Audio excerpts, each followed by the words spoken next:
Assalamualaikum warahmatullahi wabarakatuh.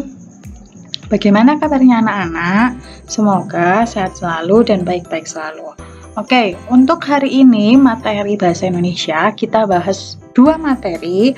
Untuk yang pertama adalah hubungan antar unsur buku fiksi dan non-fiksi, dan yang kedua adalah tanggapan buku fiksi dan non-fiksi.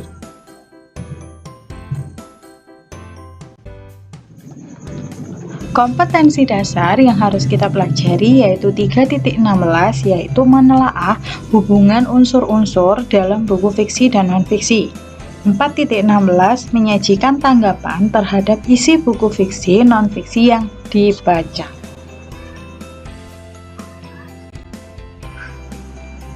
Nah, sekarang kita bahas yang pertama dulu, yaitu hubungan antar unsur buku fiksi dan buku non-fiksi.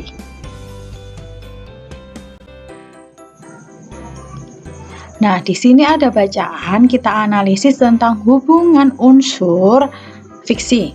Silakan dibaca.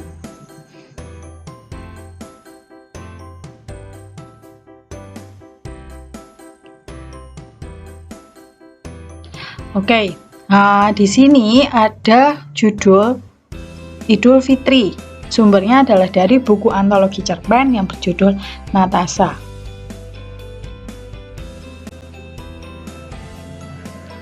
Sekarang kita analisis satu aja antar unsur buku fiksi hubungannya, yaitu yang pertama adalah tema yang ada di dalam cerpen tersebut adalah menyambut Idul Fitri yang penuh kebahagiaan.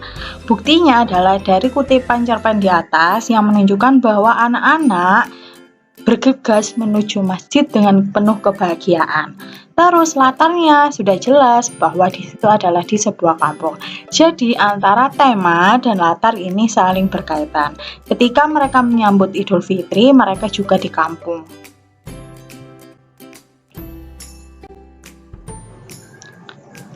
Nah, untuk yang kedua adalah hubungan unsur buku non-fiksi. Silakan kalian baca ya.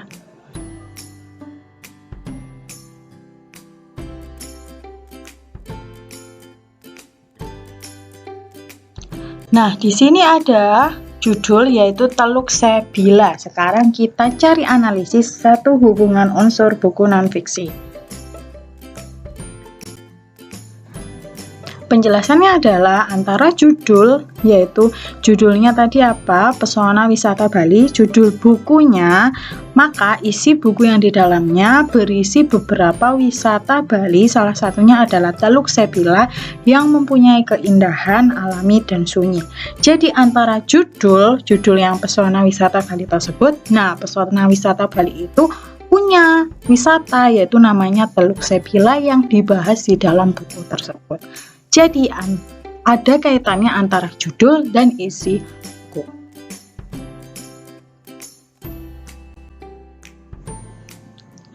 Oke, selanjutnya kita masuk ke materi yang kedua, yaitu tanggapan buku fiksi dan non-fiksi.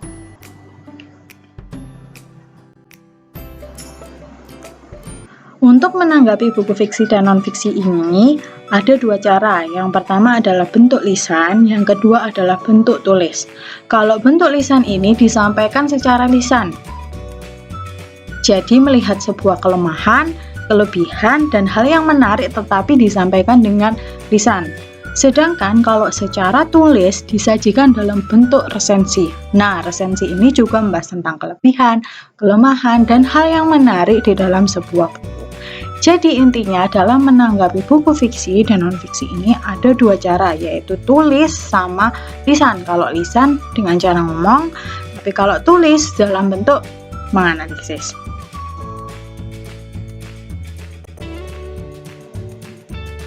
Oke, di sini ada langkah-langkah dalam meresensi buku. Yang pertama adalah kalian baca dulu. Yang kedua, menyampaikan dan menyajikan bentuk fisik buku. Jadi di situ diberi gambar.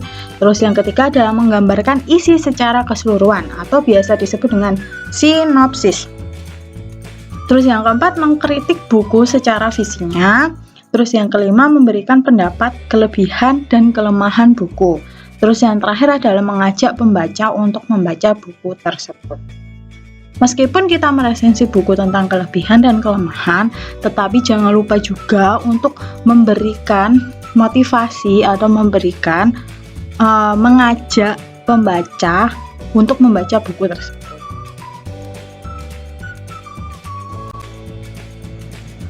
Nah, ini adalah unsur-unsur resensi. Yang pertama judul, identitas buku, pendahuluan, isi resensi, dan yang terakhir adalah penutup.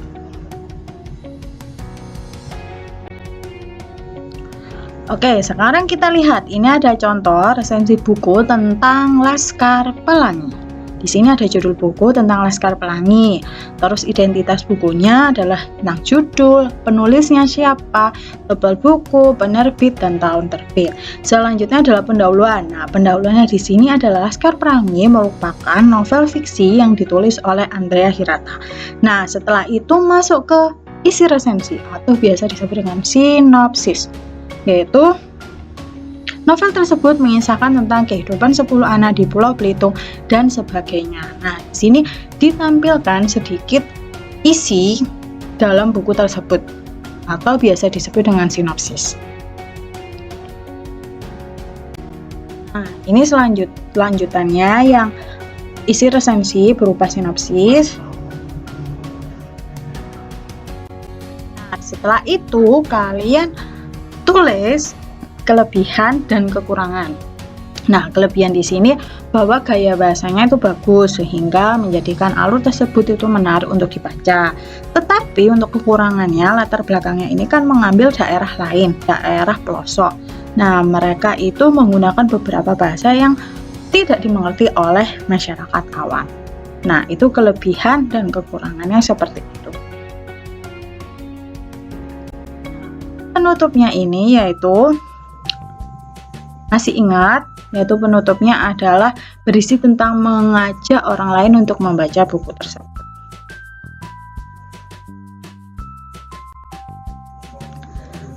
Nah, itu materi untuk hari ini. Ada 2 materi, jangan lupa dipelajari, jangan lupa ditulis.